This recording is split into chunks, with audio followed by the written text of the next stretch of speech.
नमस्ते एवरीवन, आशा करते हैं आप सब स्वस्थ होंगे और काफ़ी दिनों के बाद हम चैन से काम कर रहे हैं। हालांकि वो सप्ताह चल रहा है ना, तो आगे पीछे बहुत सारा शोर है इस वजह से, और हम आपको सीधा ले चल रहे हैं समृद्धि महामार्ग। आपने सुना ही हो, 801 किलोमीटर लंबा और 6 लेन का एक्सप्रेसिव है। इस एक्सप्रेसिव को हिंदू हृदय सम्राट बाला साहेब ठाकरे महाराष्ट्र समृद्धि महामार्ग के नाम से जाना जाता है।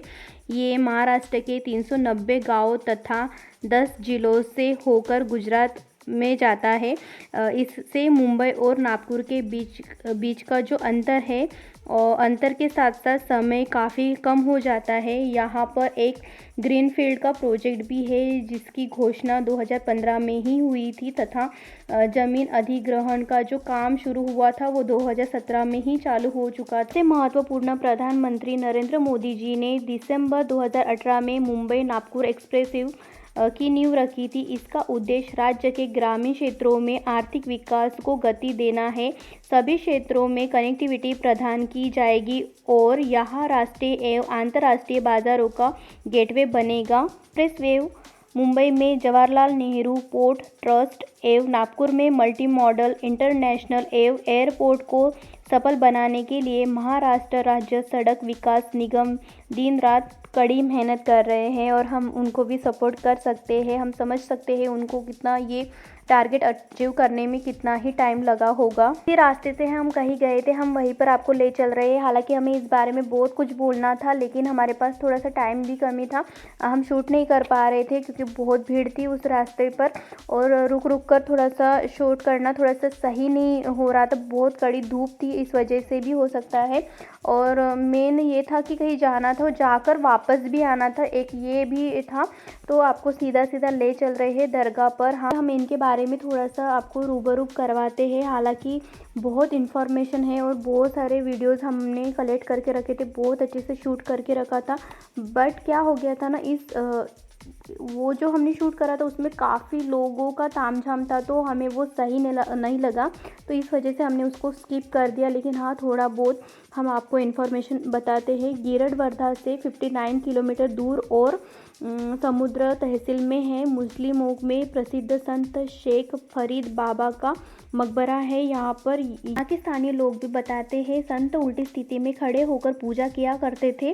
संत के समाधि के पास एक झील है जिसके किनारे भगवान श्री राम जी का भी मंदिर है। वहाँ पर रामनवमी पर्व पर यहाँ विशाल यात्रा का आयोजन किया जाता है। साथ ही साथ जो मुहर्रम होते हैं उसके 10 दिन के अवधि में यहाँ धार्मिक अखंडता देखी जा सकती है। ये व्यवस्था देखकर हम ही अचरज में आ गए थे, क्योंकि एक तो ये मतलब नीचे से ऊपर जाने के लिए सीढ़ियाँ बना के है और रोड भी बना के है, सीमेंट का रोड भी बना के है, जो अभी हाल फिलहाल में काम चल रहा था।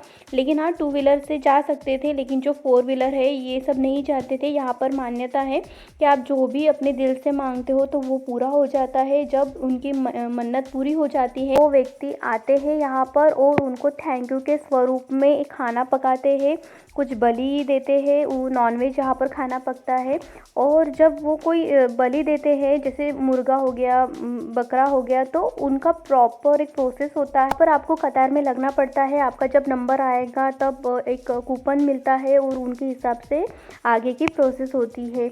बहुत अच्छा लगा खाने का छोड़कर। वहाँ पर अगर टूरिज़्म के हिसाब से देखेंगे तो बहुत ही अच्छा प्लेस है और बहुत मनोरंजक है। और सबसे ज़्यादा अगर तंग किया है ना, तो ये मंकी बंदरों ने इतना तंग करा है।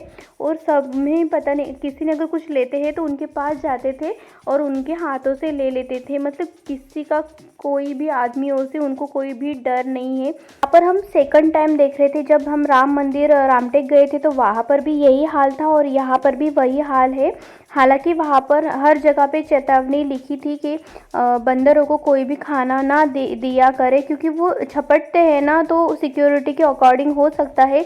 लेकिन हर आदमी लोगों को इतना क्यूरियोसिटी थी कि उनको चने फुटाने लेकर देते थे। और देखिए यहाँ पर एक चबूतरा है जहाँ से स्टेयर है, जहाँ से हम अंदर जा सकते हैं। हालांकि ये बंद है, शायद काम चल रहा है इस वजह से, लेकिन बहुत अच्छा लग रहा था।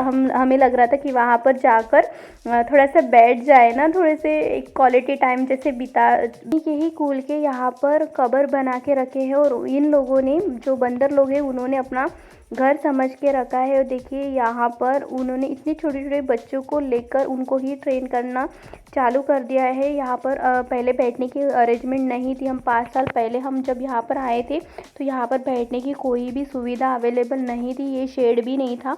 लेकिन हालात के साथों साथ इनका भी और कुछ प्रोग्रेस हो रहा है, ये देखकर बहुत ही अच्छा लग रहा है। सबसे ज़्यादा हिंदुज़म जो थे यहाँ पर आए थे। और देखिए ये बच्चा मम्मा को, इतना बड़ा होने के बावजूद मम्मा को छोड़ नहीं रहे हैं, हम समझ नहीं पा रहे मम्मा भी कितना प्यार से। सबसे ज़्यादा यही है ना, मोहब्बत बच्चों से कुछ अलग ही हो जाती है। और ये शैतान बच्चा थोड़ा सा हमने शूट कर लिया है, बहुत बहुत अच्छा लगा इनको देखकर। शायद सबसे सुकून भर पल हमने बिताए होंगे। और देखिए यहाँ पर ये बाबा की जो सुपारी बोलते वो है, जो आपका कमर दर्द हो रहा है, पाँव में दर्द हो रहा है या कुछ भी किसी तरह का दर्द है तो इसे घिसकर लगा दीजिएगा, वो सब दूर हो। ऐसे ये महाशय बोल रहे थे। और इसकी और एक मान्यता हमने स्थानीय लोगों से भी देखी है कि जो बावड़ी साकर बोलते हैं नीचे में है, हम पहाड़ पर है अभी फ़िलहाल में, नीचे में हम गए थे लेकिन बहुत भीड़ थी, संडे का दिन था, इस वजह से हमने कोई भी तामझाम नहीं रखा है। और ये देखिए बाहर से इस तरह से लगता है ये दरगाह।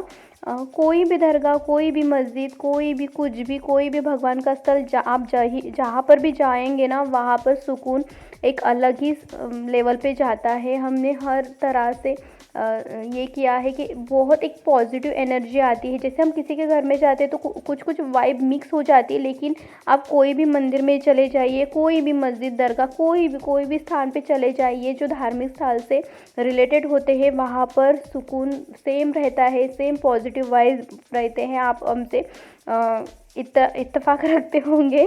और ये देखिए हमने सबसे बुरा इस बच्चे में देखा, उनका हाथ शायद से किसी एक्सीडेंट में कट गया होगा और हमें ये देखकर बहुत ही दुख हो रहा था। ना होने के बाद भी ये इतनी मस्ती कर रहे थे, हमें समझ नहीं आ रहा था इतने, जब वो कटा होगा तो कितना दर्द हुआ होगा। और देखिए ये यहाँ पर है स्टेयर जो नीचे तक जाते हैं, जहाँ पर बावड़ी साकर कह के है।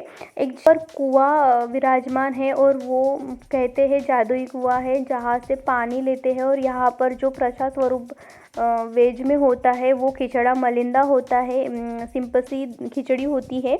और जो मोटी सी रोटी बनाई जाती है, जिसको उसमें शक्कर और घी डालकर उसको चूरा किया जाता है। और वो जो कुआं है वहाँ से पानी लेकर ही उनको भोग लगाते हैं।